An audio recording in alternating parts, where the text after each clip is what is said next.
بسم اللہ الرحمن الرحیم۔ ناظرین، راحت القلوب میں ہے حضرت حسن بصری رحمۃ اللہ تعالی علیہ کے پاس ایک ایسے کفن چور نے توبہ کی جس نے تقریباً 2200 کفن چرائے تھے۔ حضرت سیدنا حسن بصری رحمۃ اللہ تعالی علیہ کے پوچھنے پر اس نے 3 قبروں کے واقعات بیان کیے۔ کفن چور کہنے لگا، ایک بار میں نے ایک قبر کھودی تو اس میں ایک دل ہلا دینے والا منظر دیکھا۔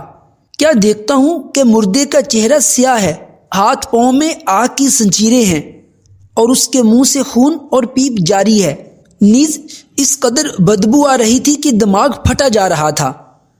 یہ خوفناک منظر دیکھ کر میں ڈر کر بھاگنے ہی والا تھا کہ مردہ بول پڑا، کیوں بھاگتا ہے اور سن کے مجھے کس گناہ کی سزا مل رہی ہے؟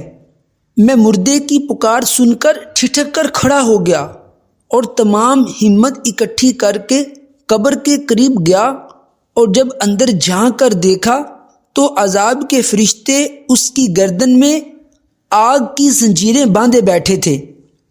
میں نے مردے سے پوچھا، تو کون ہے؟ تو اس نے جواب دیا، میں مسلمان ابن مسلمان ہوں، مگر افسوس میں شرابی اور زانی تھا اور اسی بد مستی کی حالت میں مرا اور عذاب میں گرفتار ہو گیا۔ پھر دوسری قبر کا حال بیان کرتے ہوئے کفن چور کہنے لگا، ایک مرتبہ جب کفن چرانے کی غرض سے میں نے قبر کھودی تو ایک کالا مردہ زبان نکالے برہنہ کھڑا ہو گیا، اس کے چاروں طرف آگ لپک رہی تھی، فرشتے اس کے گلے میں زنجیریں باندھے کھڑے تھے۔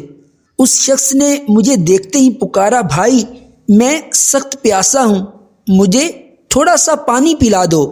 فرشتوں نے مجھ سے کہا، خبردار اس بے نمازی کو پانی مت دینا۔ پھر میں نے ہمت کر کے اس مردے سے پوچھا، تو کون تھا اور تیرا جرم کیا ہے؟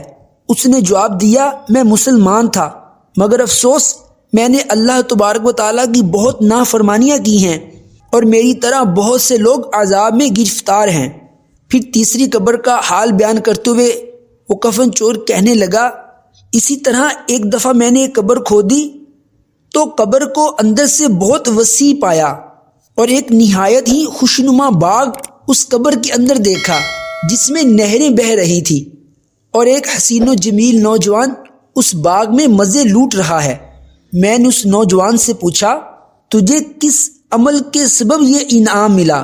وہ بولا، میں نے ایک بیان کرنے والے سے سنا تھا کہ جو شخص عاشورہ کے روز 6 رکعت نفل پڑھے اللہ تعالیٰ اس کی مغفرت فرما دیتا ہے، لہٰذا میں ہر سال عاشورہ کے دن 6 رکعتیں پڑھ لیا کرتا تھا اور میں نے جوانی میں توبہ کر لی تھی۔ ناظرین، ویڈیو پسند آئی ہے تو لائک کریں، چینل پر نئے ہیں تو چینل کو سبسکرائب لازمی کر دیجیے۔ نیکسٹ ویڈیو تک اجازت دیجیے، اللہ حافظ، السلام علیکم ورحمۃ اللہ۔